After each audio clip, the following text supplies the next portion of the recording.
Assalamualaikum warahmatullahi wabarakatuh. Alhamdulillah pada kesempatan pagi hari ini kita bertemu lagi dalam pelajaran tema 3, subtema 2. Tentunya kalian di rumah tetap menjaga kesehatan dan tetap rajin membantu orang tua. Ayo anak-anak kita belajar tema 3, subtema 2. Silahkan kalian baca kompetensi dasar yang ada pada layar, muatan pelajaran Bahasa Indonesia dan IPA. Kompetensi dasar selanjutnya yaitu muatan pelajaran IPS dan PPKN.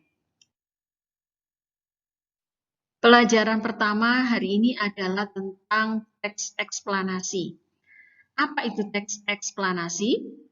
Teks eksplanasi adalah teks yang berisi tentang proses mengapa dan bagaimana kejadian-kejadian alam, sosial, ilmu pengetahuan, budaya, dan lain dapat terjadi.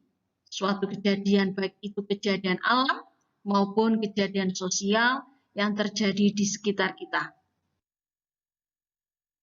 Ciri-ciri teks eksplanasi ada 5. 1. Informasi yang dimuat berdasarkan fakta atau faktual. 2. Hal yang dibahas yaitu suatu fenomena yang bersifat keilmuan atau berhubungan dengan ilmu pengetahuan. 3.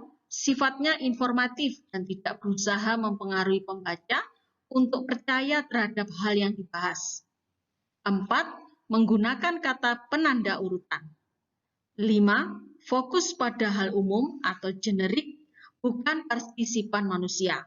Contohnya, tsunami, banjir, gempa bumi, hujan, dan lain sebagainya. Untuk pelajaran IPA, kita akan belajar rangkaian listrik. Rangkaian listrik ada 3 macam, yaitu seri, paralel, dan campuran. Apa itu rangkaian listrik seri? Rangkaian listrik seri adalah sebuah rangkaian listrik yang komponennya disusun secara berderetan hanya melalui satu jalur aliran listrik. Silakan kalian simak gambar yang ada pada layar, itulah yang dinamakan rangkaian listrik seri. Selanjutnya kita akan belajar rangkaian listrik paralel. Rangkaian listrik paralel adalah rangkaian listrik yang komponennya disusun sejajar, di mana terdapat lebih dari satu jalur listrik atau bercabang secara paralel. Contohnya adalah sebuah rangkaian yang memiliki 2 resistor, di mana terdapat satu jalur kabel untuk setiap resistor.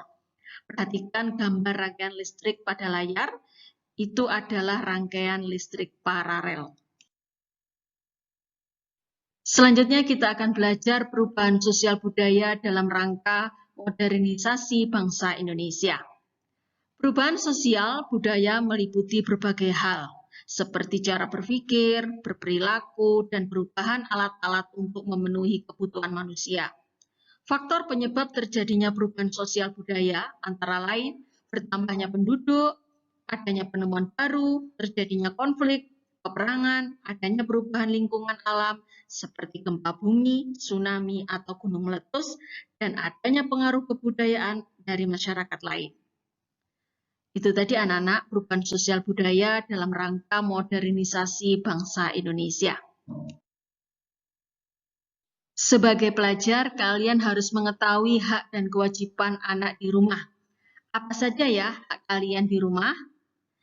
Coba perhatikan, hak anak di rumah, 1. Mendapatkan makan dan minum. 2. Mendapat perlindungan dan keamanan. 3. Mendapat bimbingan saat belajar. 4. Mendapatkan kesejahteraan hidup. Sekarang kita simak kewajiban anak di rumah. 1. Menjaga kebersihan rumah. 2. Patuh terhadap nasihat orang tua. 3. Menghormati, menyayangi, dan menghargai anggota keluarga. Setelah kalian mengetahui hak dan kewajiban anak di rumah, sekarang kita akan belajar hak dan kewajiban anak di sekolah. Haknya apa saja? 1. Mendapatkan materi pelajaran. 2. Menanyakan pelajaran yang tidak dimengerti. 3. Menggunakan fasilitas sekolah. Sedangkan kewajiban anak di sekolah yaitu menaati peraturan, saling menghormati dengan guru dan teman di sekolah, dan menjaga fasilitas sekolah. Alhamdulillah pada pelajaran hari ini kita telah selesai. Selanjutnya anak-anak silahkan kalian ulangi lagi pelajaran hari ini di rumah. Dibuka kembali pelajaran tema 3 subtema 2. Saya akhiri. Wassalamualaikum warahmatullahi wabarakatuh. Salam.